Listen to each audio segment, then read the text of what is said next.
We started with the German army in 1920. The Germans lost World War I. They were not happy about that. They thought the reason they lost was because of bad leadership. They thought the next time, and they were already preparing for a next time, that would be World War II, so the next time they would have better leaders.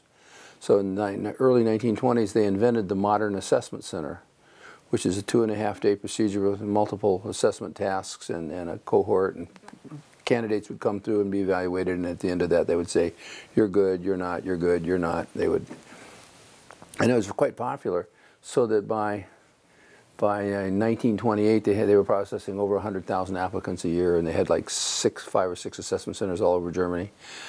Some very smart guys at Harvard heard about the German Assessment Center, and they went to Germany and brought the German Assessment Center back to Harvard, and they had set up something called the Harvard Psychological Clinic, and then they ran that assessment center evaluating Harvard students until World War II broke out. When World War II broke out, the U.S. was unprepared, was an isolationist country, and the president hired a very interesting World War I hero named Donovan to start an organization called the OSS. That was the precursor to the CIA. And he hired those 2 guys from Harvard to be his HR department. So they brought the assessment center to the CIA in, I don't know, 1940. And then all during World War II, they assessed candidates for the CIA using that assessment center. At the end of the war, that group dispersed, and they went to some of the best academic places in the United States. The guy who was running the assessment center, whose name was Donald McKinnon, went to Berkeley and started an assessment center, the exact same assessment center that the Germans were using at Berkeley. I did my PhD with McKinnon at Berkeley, so I raised in this German tradition. Very smart British psychologist named Hans Eysenck published a paper in 1950. He'd worked with the War Office Selection Boards in England, which are the English version of the assessment centers, and he wrote a paper in 1950 in which he showed that you could capture all the valid information of a 2.5-day assessment center in about 50 minutes of psychometric testing. And I remember reading that when I was in graduate school and saying, yes, that's us, that's what we are. We're the paper and we're the online assessment center. It takes about 50 minutes, and we do everything that they did in Germany in 1920. That's our tradition, and we knew all those guys, so we belong to that tradition. So the answer is, you're using assessment methodology to identify high-level talent, particularly leadership talent for extreme combat conditions. We're probably the only test publisher on earth that takes seriously the problem of validity, providing data to show that scores on the test predict performance on the job.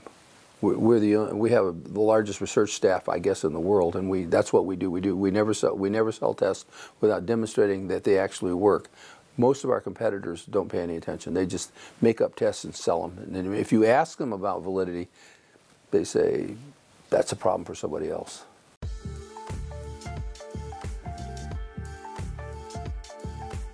Well, we have 3 assessments. We have an assessment for what we call the bright side, which is what you see. The bright side is what you see when people are behaving well. It's the skills that they bring to the job. The dark side is what you see when they're not paying attention, when they let down their guard, my joke is, the bright side is what you see when you're dating them, the dark side is what you see when you marry them. The bright side is what you see when you're interviewing them, the dark side is what you see when you hire them. So these 11 dark side measures, this is from a pretty careful study of why managers fail. And it was based on a research of a guy named V. John Bentz, who was the HR VP for Human Resources at Sears, back when Sears was Amazon. He was the HR director, and he hired, a couple of hundred new managers every year using a full-blown assessment center. And so they were all really smart, and they all had really good bright sides, and about 2/3 of them failed. He was a very interesting guy. He was a good friend of mine. He cataloged the reasons they failed, and he found that they failed for 11 reasons. And I looked at that and I said, those 11 reasons sound exactly like the DSM-3 Axis 2 personality disorders. So anyway, yes, those 11 dimensions are empirically the 11 major reasons that managers fail. Mm-hmm. So the dark side gets you. So the bright side will get you hired. The dark side will get you fired. Okay. And everybody has a dark side, including me. Mm-hmm. The trick is not, do you have one? The trick is learning how to deal with it. What's your dark side? Mine? Yes. I'm really paranoid. And I'm a little eccentric. A little. Do you know our dimensions? I'm high skeptical and high imaginative. And those things will get you in trouble. And how do you manage it, your dark side? You could ask my wife. And not very well. I try. I try. And I've made a lot of mistakes. We all do, though, don't we? You're asking a really important question, which is, can personality change? Yeah. And the answer is no. I love this joke. It's an old Irish folk saying, people change. Over time, they become more like themselves. So personality doesn't change, but you can't change personality, but you can change behavior. But in order to change behavior, you have to know what behavior to change. So every important intervention in an organization or with people has to start with a proper assessment. And with the assessment, you can say, you have a tendency to do these things. And then so we talk about, so you can change behavior. You can't change personality, but you can change behavior. And we tell people, so there's your profile. These are the things you're likely to do. These are the things you'll do that'll get you in trouble. So these are the things you need to stop doing. Here's some things you need to start doing. And then here are some things you need to keep doing because those are successful for you. So it's all very behavioral. And if you change your behavior, that's all you need.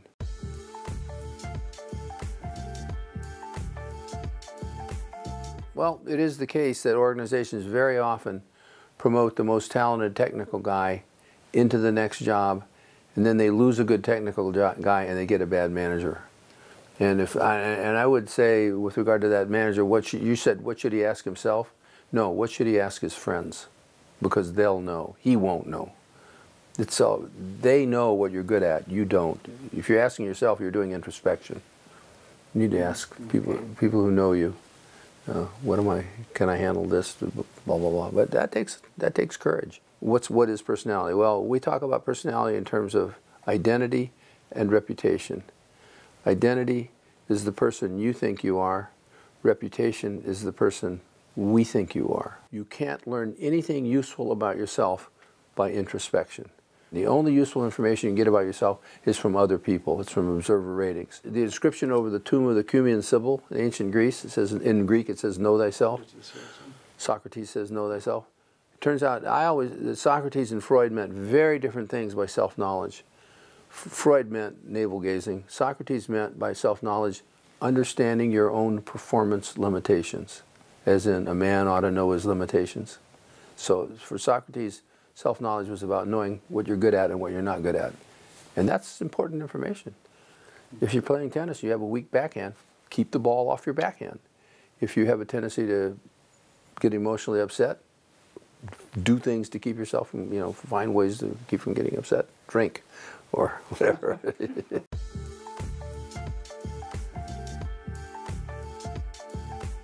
There are six.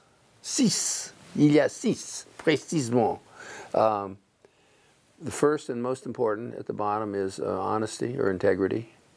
Don't lie, don't steal, don't play favorites, don't keep your word, live up to your promises. The first thing is integrity. And a good example of that for me is Bill Clinton, who was a liar. He was a compulsive liar. He was having an affair with a 19-year-old girl, or with an underage girl, and his wife heard about it, and she came to him and said, I hear this rumor about you and this girl. Is it true? And he said, no, it's not true. So she went public and she defended him. It turned out it was true. So she confronted him, and this is in her own biography. She confronts him and she says, why did you lie to me? And he says, honey, you know I've always been a liar. Well, A, if you're going to lie to your wife, who are you not going to lie to? You're going to lie to anybody. That means he was known as a liar. He was a lying politician. He wasn't a leader. He had no credibility as a leader because he was a liar. And everyone in the there was no one in the White House who was loyal to him. They were just there because it was good for their career, or they're trying to serve their country. But as a leader, he's an utter failure because he's a liar. Okay? And the second thing you want to know is competence. Do you know what you're talking about? Do you actually know what you're talking about when you're on the job? If you're the boss, you're the leader, people are going to come to you all day long and ask you for advice about how to do this, that, or the other thing. And if you don't know what you're talking about, you're done. I mean, they'll think you're an empty suit. And my example here is MBAs. The theory behind the MBA is that there's a formal body of knowledge associated with business. And if you acquire that body of knowledge, that's all you need. And then you're equipped to run any organization. And so what you get then are people in leadership positions who have no understanding of the actual fundamentals of the business. And as a result, they have no credibility as a leader because they don't know what they're talking about. So do you know, can you be trusted? Do you know what you're talking about? And the third thing is good judgment. Judgment is basically is do you make good decisions, or are you going to get us killed? And in my example here is the American Army during the Vietnam War.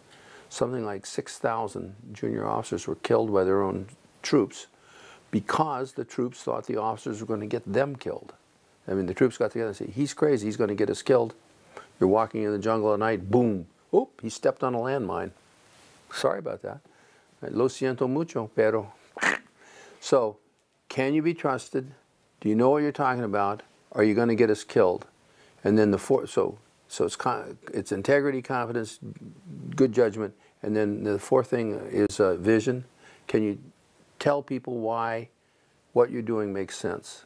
Why are we doing this? What's the point of doing this? Is there any, people like to know that they're engaged in something that actually amounts to something. So can you be trusted? Do you know what you're talking about? Do you make good decisions? Can you explain why we're doing this matters? And then the fifth thing, and they kind of go in this order, is humility.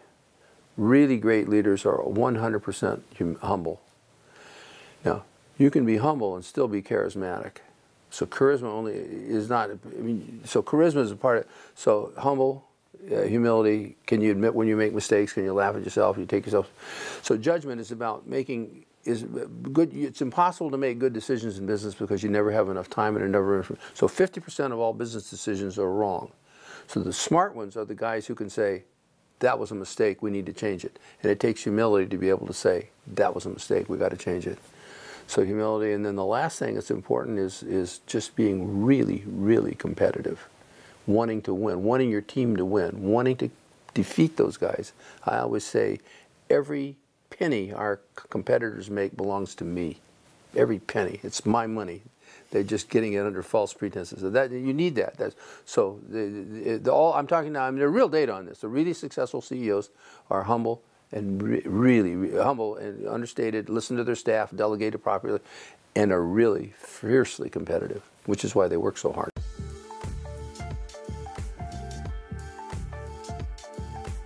Yes, and by incompetent we mean they destroy staff engagement, right?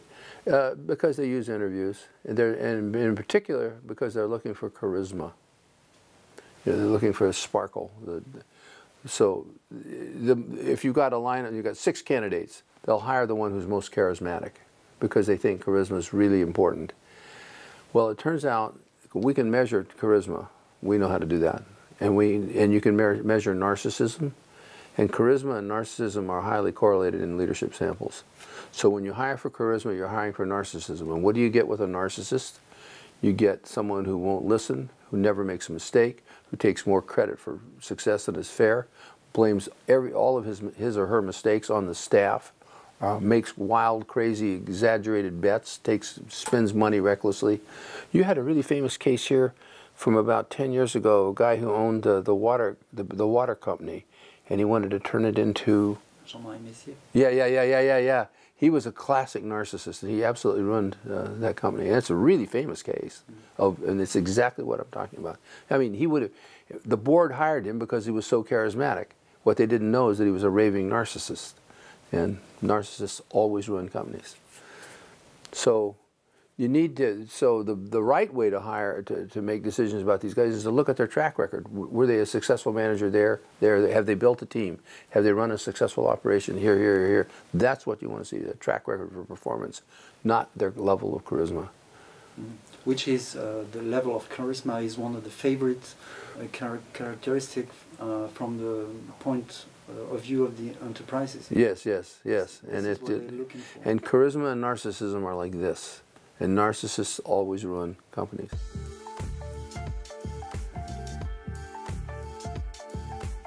Oh, I think you need to know about the quality of the people that will be supporting you, and you need to know what kind of opportunities, what the problems are in your organization or country or whatever. You need to know what the problems are, and then begin, devising, asking yourself if you have the resources and what you need to actually fix those problems, because otherwise it's going to be futility. Mm-hmm. You ask yourself, what are they doing wrong, and how can I help? I think it comes down to that. Leadership is about building an effective organization, and the way you build an effective organization is by getting rid of the problems. There's this wonderful line about halfway through the history of the Peloponnesian War, the history of battle between Athens and Sparta, and Pericles is the great Athenian leader, and the Spartans are coming. And so the white men all meet in the Parthenon, and they say, "What should we do? What should we do? What's the Spartans?" This is a really important. He said, "What's the Spartan strategy? What's the Spartan strategy?" And Pericles says, "I care less about the Spartan strategy. I care more about our mistakes." And that was my. I think it's really, really smart. You can only control what you can control. If you control your mistakes, you can maximize your performance, and then whatever happens is what happens. But if you make a bunch of mistakes, you're already doomed. So my view of leadership is kind of looking around and figuring out what's wrong, and then trying. So that I think is the answer to the question. That's what you ask yourself: is what are the kind of problems they've got? Where do they want to go? What are the problems that will have to get fixed to get them there? And do I have the resources and the political support to make that happen?